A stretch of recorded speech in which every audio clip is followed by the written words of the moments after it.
Welcome to the Clear Path Pod, episode 73, probably. Today, we're doing Warriors Weekly yet again to talk about the ailing Golden State Warriors, the subject of much slander and dismissal across the league. A team that arguably right now is in terms of perception, probably at a lower point than they were last year, but a team that I personally do not think we need to worry that much about. Today, we're going to be talking about the Warriors' past few games. We're going to start off by trying to go fact by fact and determine how worried we should be about the Warriors. And then we'll talk about general key performances, things to keep in mind. And as always, predict the next 5 coming into December. So I think the thing to start out with this week is just general sentiment for the Warriors for the rest of the season. The reason I'm saying that is because we've hit the 20 game mark. NBA players will say that 20 games is enough for them to have a general vibe for the season.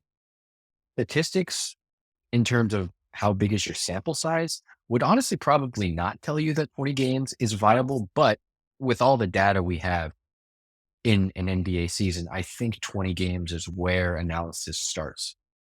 Within the first 10 games, there's a lot of bullshit. People make predictions off of hot streaks. Players have slumps. Some players have the opposite of slumps. But all that stuff can change. I think when you get to 20 games, you have a better basis.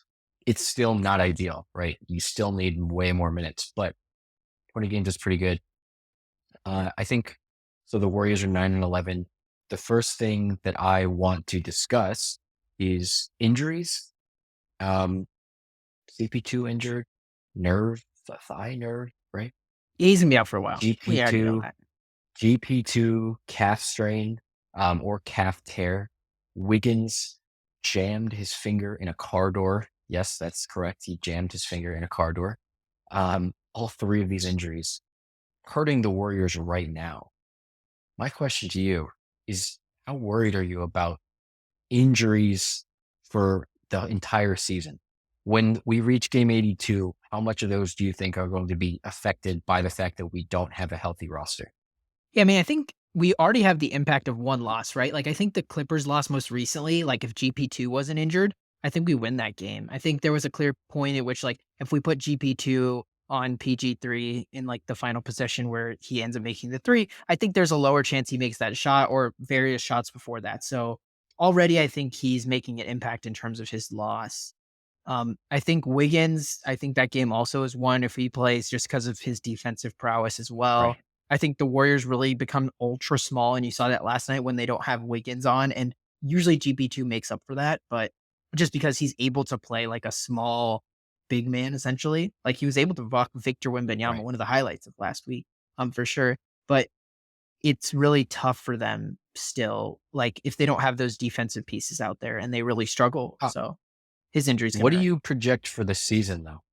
Like in terms of how often we're gonna get injured or for how much Yeah, these because I injuries will think trigger? something that's, I think these ones right now, the only one that to me reads as something that we will be thinking about in, let's say, 2-3 months is the Gary Payton calf tear Yeah, slash absolutely. I think, yeah, strain. he's It gonna be seems injured like for a while. CP3, right. It seems like CP3 will be playing within the next week or next 10 games, I would say for sure. Wiggins is, what you make that face, but CP3 was practicing the other day. Yeah, I know, but it's just like I don't expect him to stay healthy for long. I feel like he's one of those guys that now that the Warriors saw him get injured, just in it was a pretty like it wasn't a play you're like, oh man, someone's gonna get injured on that play. It was kind of just one of those plays where he was kind of doing a normal basketball move and he just got hurt. He kind of fell. And it was like, okay, like maybe we should manage his minutes a little bit more. And especially with pods Yeah. playing a lot better recently, it's kind of like, and I feel like, yeah, I mean, not to take this conversation to a different place, but I feel like Steve Kerr's been getting a lot of hate for like the way he's playing people a lot. And I think that's like a big part of it as well. I think he's trying to figure things out, but then it's tough because to us as fans watching, it really seems very clear on what the Warriors should do. Um, because they need to like, if we want to really compete for a championship, um, we need to get better. But it's not Yeah. exactly clear how we get better. To him, it seems like, but to the fans, it seems like playing young players is the way we're going to get better. Pods, Kuminga, Moody. And I Yeah. think this last week shows that Fans he's love the maybe young right. guys. Like Moody has been amazing. I mean, honestly, this last week, I think. Yeah. Yeah. I mean, I think the fans have shown well, I think fans just have a lot of affinity towards these younger guys just because we haven't gotten to see them in extended stretches yet. Like there have been very few, you know, 10 to 20 game stretches of good rookie play. In the past 3 years, honestly, mainly because Steve Kerr hadn't found the space to play these rookies in conjunction with, you know, obviously the core, but also the more veteran, like the veteran role players that join the team.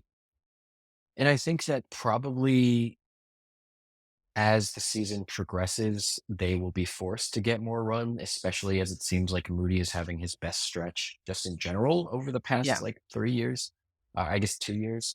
But I think fans need to think with a bit more perspective on like the data that Steve Kerr and the staff might have that they don't have. Because so far, I think Steve Kerr's like the biggest mistake that I think you can point out with regards to rookies was when he took Moody out after Moody had 4 threes, right? Yeah. In that Clay Like, game. I mean, I think the biggest mistake I've seen online, don't want to be reactionary, is the Kojo minutes. I think everyone has kind of agreed that online at least that Corey Joseph, like, why do we play him at all? Because and I yeah, kind of agree with it. It's kind of like, okay, like I understand you want to win the game, like fully support that. But if we're gonna lose the game anyway, or if he's not gonna impact the game like a veteran should, in my opinion, which is kind of the way CP3 does, get you other want people rookie involved time. or make a lot of shots, which he's shooting poorly Yeah, from the field. He's shooting poorly from the 3-point line. He's not making many threes. I think he has like I think the stats are yeah. he's scored 13 points over 4 game span. So it's like, why don't you just play pods? He's cool. He's a really feisty defender. Like he does things that Kojo just doesn't do. And I feel like it's because Steve Kerr is loyal to veterans, and that this season has become like a big thing I think we've seen where if the young guy plays well, it only goes so far. Like he still trusts Clay Thompson a Yeah. lot. He still trusts Corey Joseph for some reason. And I mean, it's worked Well, with Saric, but I would separate I would separate Clay from Corey oh Joseph. yeah, absolutely. But Corey Joseph, right? I mean, at least right now, Corey Joseph played because CP3 is injured. But yeah, I mean, the trade-off between playing Kojo and not is that, does pods give you a better chance possession by possession? Honestly, I don't know. Sometimes, but sometimes not. And as a result, well, but yeah, I guess the in the question games that is, he's trying to win, Kojo will see minutes. But I think after this recent stretch, probably Pods has earned his oh way yeah, absolutely. towards like Mm, no at way. least level with Kojo in in that guard rotation. I mean, he's shooting And above he's a better 40%. scoring He's shooting punch. above 40% from Right. 3. Anybody on the Warriors right now who could shoot 40% or above from 3 is gonna play because honestly, the Mhm. something that I think Warriors fans forget is the Warriors aren't a good shooting team anymore, like from the 3-point line. Like they actually really struggle, and it's apparent whenever you have Draymond Green scoring, like being a good shooter from the field and us still being like a pretty poor 3-point shooting team just because of the fact that Klay Thompson isn't shooting well from 3. Andrew Wiggins is shooting awfully Well, from I mean, 3. he's returning Yeah, to but just like normal on the season, percentages. and Wiggs is not. our bench players are not that good from 3 besides Saric, who's really good for a big, but in terms of like being a In Moody. 40% 3-point shooter, he's not that. So we really don't have good shooting, and I think that's what's hurting us right now. Honestly, if we're gonna look at it as a whole, we would have won a lot of these games if Wiggins was shooting anywhere close to what his normal average is, and anywhere Yeah, from and still I mean plays something to keep in mind 60%. with Wiggins said himself he was out of shape to start this season. Yeah, Um, and I think obviously we don't really know what that even means specifically for Andrew Wiggins, but I think the fact that he was shooting so far below career 3-point and 2-point percentages, um, especially with a pretty similar like shot selection this year. I mean, obviously before he started missing everything. Um, you know, right now is 26% from three, 27% from three. Wiggins has shot 40 before on more attempts. So Is it likely Wiggins shoots 27 for the rest of the year? No, No. Is it likely he shoots 40? Well, probably probably not. not because that season was probably an outlier. But I think you can expect Wiggins to return to like an average or at least honestly a bit above average 3-point shooter. Clay, obviously, Clay guy. I need Warriors fans to relax. Clay Thompson is not going to shoot. I don't know what he shot throughout the first I 15, mean, he's like probably like 36, 30. 37%, I think. Yeah, he's 36% right now. Clay last season had a very similar poor stretch to start the season. He recovered. He made the most threes in the league last year. He shot 40 or something near that. Like around 40%, yeah. I'm not worried about Clay 3-point percentage. Other parts of the game, maybe, sure. I mean, I think that comes with age, but that area, I'm not worried about Clay. And then we can go down with like 3-pointers like JK. Not really a good.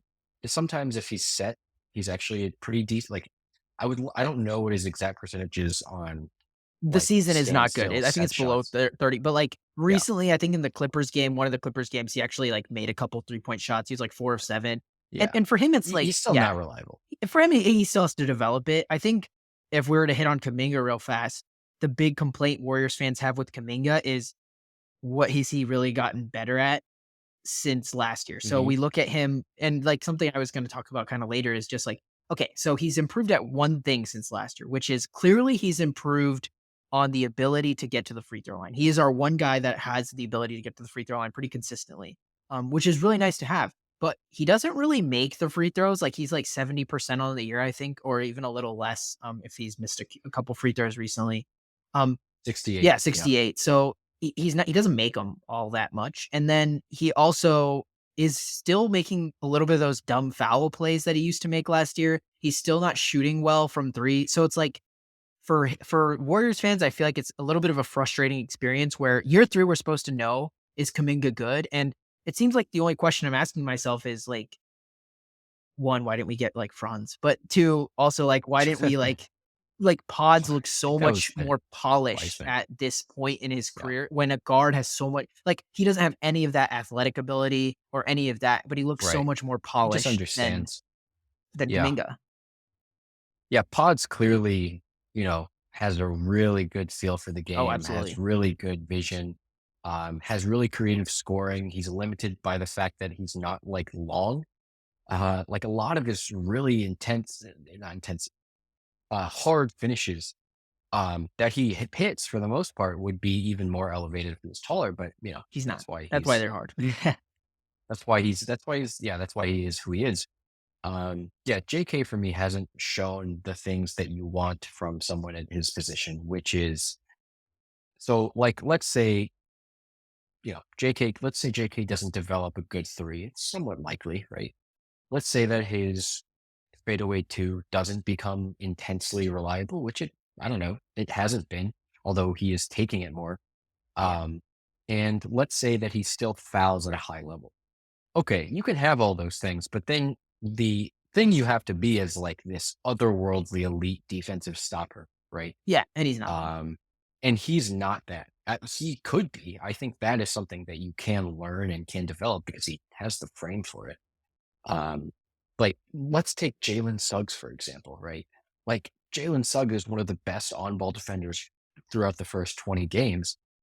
I think Jonathan Kuminga has the tools, the intensity to be because Jalen Suggs, a lot of that's hustle and awareness.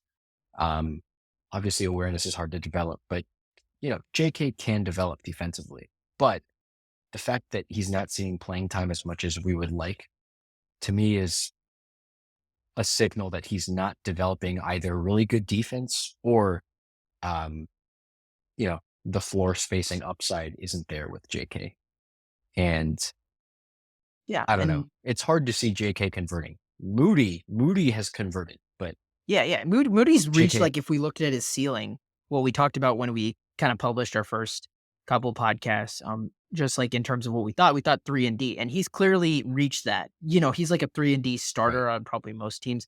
The thing that sucks for Kuminga too, Starter? You think he's a well, he starter? started like last game, so he's like a starter Well, I mean, technically. on But most teams. no, I mean on like a bad team. I think Moody Sure. hasn't reached Yeah. his ceiling yet though too, because I No, no, think I he don't can think get so. better because he hasn't gotten many minutes in the NBA. I think that's something that people underrate. Like he has a lot more development still to go.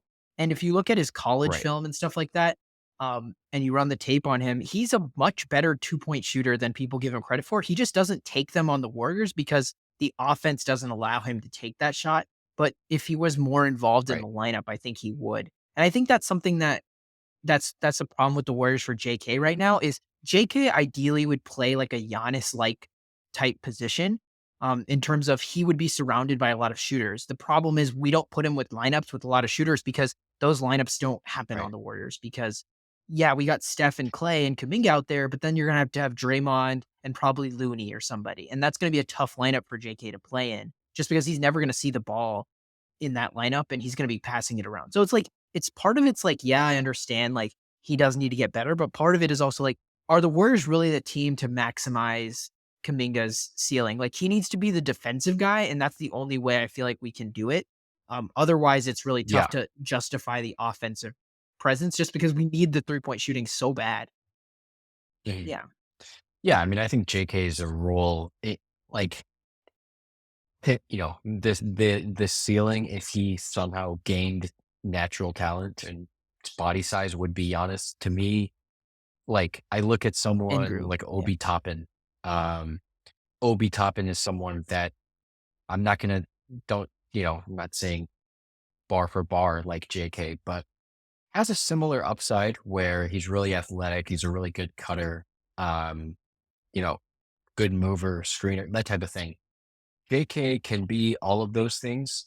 And Obi Toppin wasn't able to find success in a much more static, ISO heavy Knicks offense. But in Indiana, where there's more motion, where there's more actions, where there's more room for him to zoom, especially because they have other shooters, Obi Toppin looks like a really useful role player to have, really useful guy for your team. And I think maybe JK could fulfill that role in another offense. In the Warriors offense, you know, although anyone like the ball finds its way, right? The ball will always find the best shot if you play as the Warriors do, but a lot of those best shots are being taken by guys who are able to shoot the three or just have some sort of outside shot that's reliable. yeah, yeah, Um, take Sean Livingston, for example, right? Take Iguodala at his height. yeah. And Um, that's kind of what the Warriors are 3-point looking for shooter. in Kuminga, honestly. Yeah, and that's what Moody can provide. Moody is a 3-point shooter. He's shooting, what is he shooting this year? 37 per Yeah, 38%. he's about league average right Um, now. I feel like 38 might even be higher, but I don't know. Like he's shooting very well. He's really aggressive on boards. JK just doesn't seem to me like he's gonna fit Yeah, and that the real thing for him though is like it's an easy fix. It's not an easy fix, but it's like an easy idea fix in terms of we know exactly what he needs to do to fix it. If he gets a better 3-point shot and continues to consistently make it, or he fixes his like bad fouls. And it's true, he's guarding the best players. So I do agree he's gonna have some stupid fouls sometimes, but if he stops committing those as much, he becomes an extremely valuable player. So it's like there's so much risk reward with Jonathan Kuminga, whereas with Moody, it's like a consistent rock. He's going to provide a yeah, solid player every night. You can count on like if you start him for 32 minutes, you can count on like 10, maybe 12 points a night. But with JK, you can get like one of those, you could probably get, and we've already seen it this season, you can get one of those 5-point performances, or you can get one of those 20-point performances, and you just don't know which one right. you're going to get all the time. And so making those more consistent will be key. And I think highlighting him with Chris Paul is important too. We just haven't gotten to see that as Mhm. much because the Warriors have kind of been trying to win a lot. And so that's involved CP and Saric really going at it. And JK kind Right. of learning still. I think he has a lot to learn with CP. And I'm hopeful that he learns throughout the season if we don't trade him. But, you know, Yeah, I mean, the feel just isn't there for me. I think when you want, like, especially the off-ball feel, the feel like on the rebounds, even. I watch someone like Aaron Gordon, who is a really useful cog that benefits from being huge, from being from being athletic, but also has better feel, has the ability to orchestrate, and I don't see that from mm, JK, and as a result, he's probably looking like a for sure second unit guy, probably for the rest of the time he plays with the Warriors, honestly. I mean, I don't know. Like I mean, Yeah, but I mean, Looney's lineup can kinda change, but a kinda side note is, like, Looney's kind of he's been very matchup dependent this year, which is kind of interesting, like, right. he played 11 minutes versus the Clippers, I think, the other night, and he Mhm. is looking like, at this point, that the Warriors' shooting problems have gotten so bad that we can't play Looney in critical minutes because people just trap Steph, and the options available to Draymond are just not good anymore, and people aren't as afraid of Yeah. play as they used to be, and it's really made the floor condensed, and 11 minutes is not the minutes Looney was getting when we used to have the best starting lineup in the league, obviously. And so I think a lot of that is hurting Kevon Looney a lot. And that's why we see the rise of Dario Saric, I think, partially with the Warriors, just because he's able to stretch the floor. He's not as good defensively, but he still tries his best and he's Yeah. really been that effort guy. So I feel like I'm loving what Dario Saric has done. And honestly, without him, I don't know if we could even have the 9 wins we have right now. We might have a lot less. Yeah, no, Dario's definitely been essential for that. He is the three-point shooting addition that the Warriors have needed to stay afloat. But yeah, you pointed out how, if they're going to trap Steph, usually what happens is that Draymond can orchestrate like a beautiful 4-on-3. It hasn't been converting this year, and like you said, I think that's primarily because of the lack of successful shot making. I actually believe that like, if knock on wood, Jonathan Kuminga or Andrew Wiggins um, returns, is healthy, is in shape, and doesn't shoot 27%, which honestly should all happen.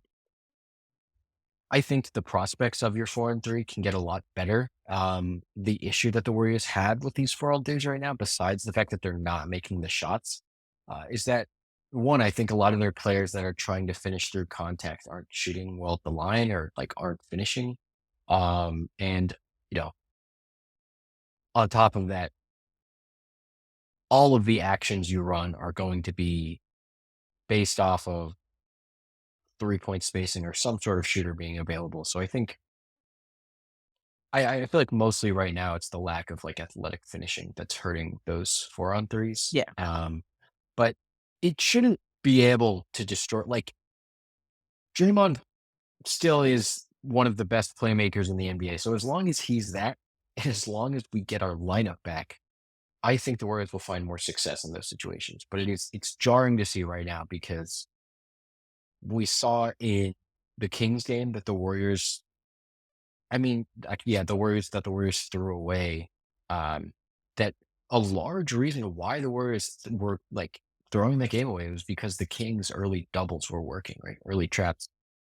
The Warriors were just turning it over and over again or not converting off Yeah. of all of those Steph traps, and it's like, well, if you have that, then we are not going to win any games this year. Nope. So, in my opinion, just need everyone back, and this Wiggins injury really sucks for that. Yeah.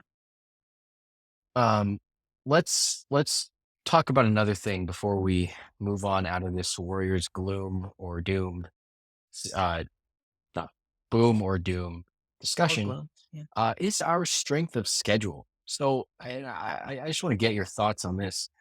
The Warriors so far throughout the first, I want to say it was 18, but we'll just stretch it to 20. 20 games have had maybe one of the top three most hardest schedules in the NBA. Um, as Warriors fans, I'm sure you guys have already been traumatized by Minnesota, by OKC, um, honestly, by that Sacramento loss. The Warriors have faced a lot of firepower, a lot of length, uh, and now they're 9-11. But the last 60, the Warriors have one of the three easiest schedules in the NBA. Part of what that means, besides the fact that they are not playing those harder teams, is that their scheduling gets easier, right? Their scheduling gets easier. They're playing worse teams Yeah, I think on we have, like, a layup, average like, we have as Portland well. coming up too, so that'll be good for the Warriors. Right.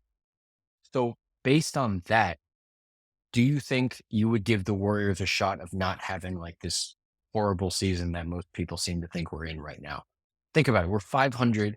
We have 60 more games to go where we play a relatively easy schedule. Yeah, I think I think we'll definitely do better, obviously, because we wouldn't make the playoffs at this rate. But if I think we'll make the playoffs. The question is, do I think we can nab like a top 4 seed? I don't think we can nab a top 4 seed anymore. I Probably not. think the younger teams are just too good this year to nab a top 4 seed. And Right. this year is going to be really interesting, I think, in terms of overall NBA is it seems like recently young teams have had a hard time overcoming the old giants. Like it's just that's been the face of the league, and I think it's because basketball has gotten so complicated and so much about scheme and everything like that.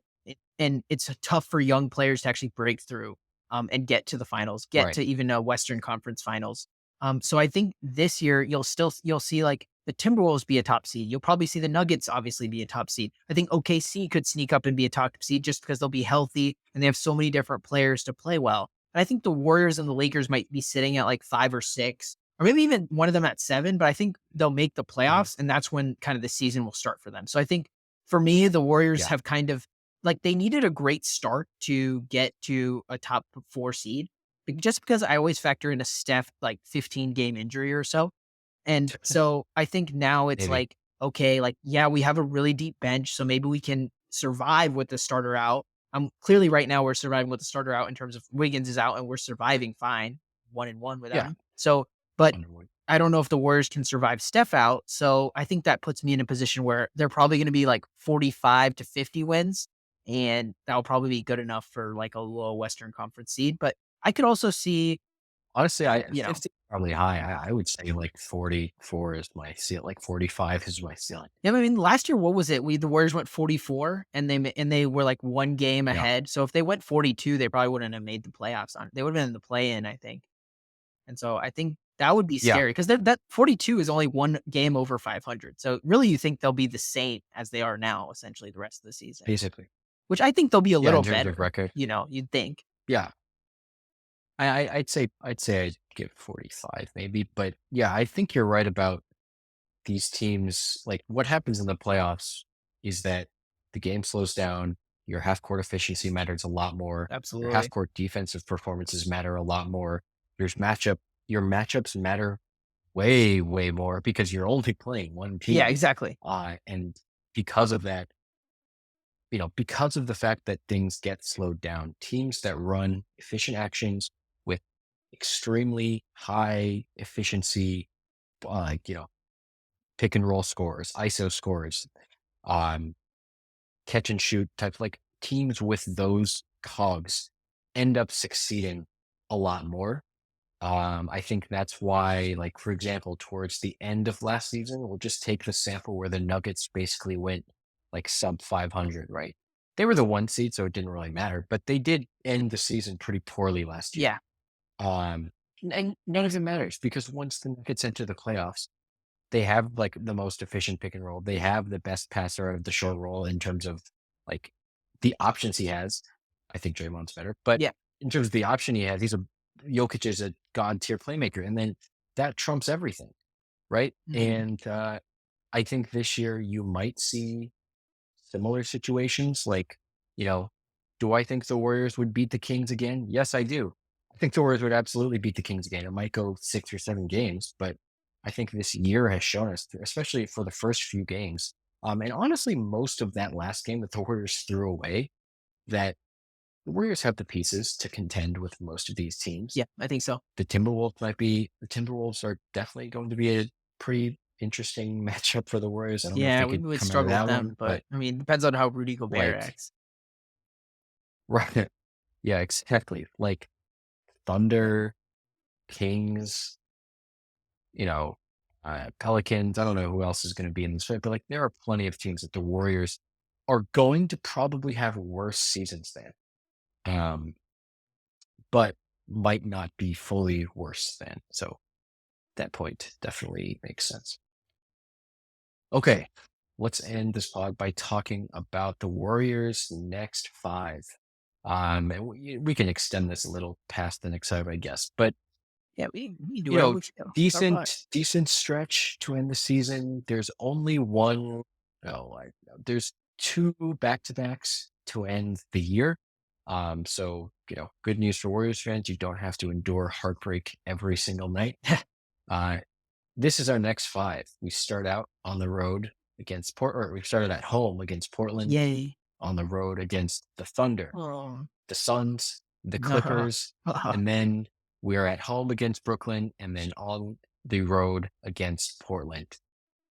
To me, there's a clear 3-game stretch in there that I think the Warriors could very well drop all 3 to, Yep. but I I think I'll give the Warriors Portland, I'll give them LA, and I'll give them Brooklyn. I think we probably lose OKC and Phoenix. I say 3 and 2. LA, because I honestly believe the Warriors are actually a better team than these Clippers as currently constructed. So Yeah, and for me, it's 3-2. If Andrew Wiggins comes back, I think it's 3-2. If he doesn't come back, I feel like there can be like a letdown game. I think some of these games we really struggle when Steph Curry isn't like playing on his A game because we just don't have enough scoring. But I think overall, yeah, like 3-2 is a pretty good record. We have to beat Portland. Like if we don't beat yeah, Portland, then I start to get a little worried. If we lose both games to Portland over this next week, I think I starting to go into like are we just gonna, like, lose the whole season? Like because, like, that would put the like, if the yeah, Warriors start to get to, like, we're 10 and 15 or we're, like, way behind 500, then we have to start, like, playoff mode early, which is, like, the worst thing in the world for the Warriors because then that means we get injured, we start playing Steph, like, 40 minutes, 38 minutes, and so right, that's I don't want that to happen, like, then we actually have no chance, like, honestly. So, let's just, like, please stay close to 500, like, let's try to get over it for once in our life and then, yeah. keep it on. But yeah, 3-2, I think I agree with you. I think there's a chance the Warriors also get 13 and 13 and we end up actually like making it back to 500. Yeah, I mean, I think I look at the first 20 games and I see a lot of 3 to 4 game stretches against good teams that have decent matchups and size on the Warriors. Yeah. I look at the next 20 games and I see good teams, obviously, right? Like Yeah, we I have already this hard mentioned 3-game OKC, stretch coming up. Phoenix. We're playing Boston, we're playing Denver, we're playing Dallas, playing Orlando, we're playing like we're playing a lot of good teams, but sprinkled in there are games that the Warriors need to win and probably will win if what we're saying about them is true. They have to beat Portland. They have to beat. Honestly, Brooklyn can sometimes outshoot you. They've outshot teams before the season, but they need to beat Portland. They have to beat the blockbuster matchup on the 22nd, the return to Jordan Poole. They got to beat Detroit. They have to beat Toronto. They have to beat Chicago. Like these are games that the Warriors have in their schedule that should be easy for them if they are any good. Um, I think that like given this in the next 20 games, I can see the Warriors achieving like, you know, I don't know, let's say like 12 and 8 or something pretty decent. Injuries hamper my expectations a little just Mhm. because That makes sense. I would say some of these games I would like there are some games that I'd be like, oh yeah, the Warriors are going to destroy, but with these injuries, maybe not. Yeah, maybe not. GP2 can win you a matchup Yeah. just based on his guard defense alone. And now we don't have that. So some of these games are going to be tougher. Portland probably won't be that tough, but it'll be tougher without GP2. Um, but yeah, I think the Warriors, we should be worried because these injuries are good news. And we should be worried because, you know, the rest of the West is clearly pretty good. But in a sense, we have an easier schedule. Yeah. Our core is still playing decently well. We've been in a few games recently. We've lost some heartbreakers, but they've all been pretty close. I think we should not be as worried as we are, but we should still be concerned, but not too worried. Um, and I think that's it. That'll do it for episode 73. Yeah, thank you guys for listening.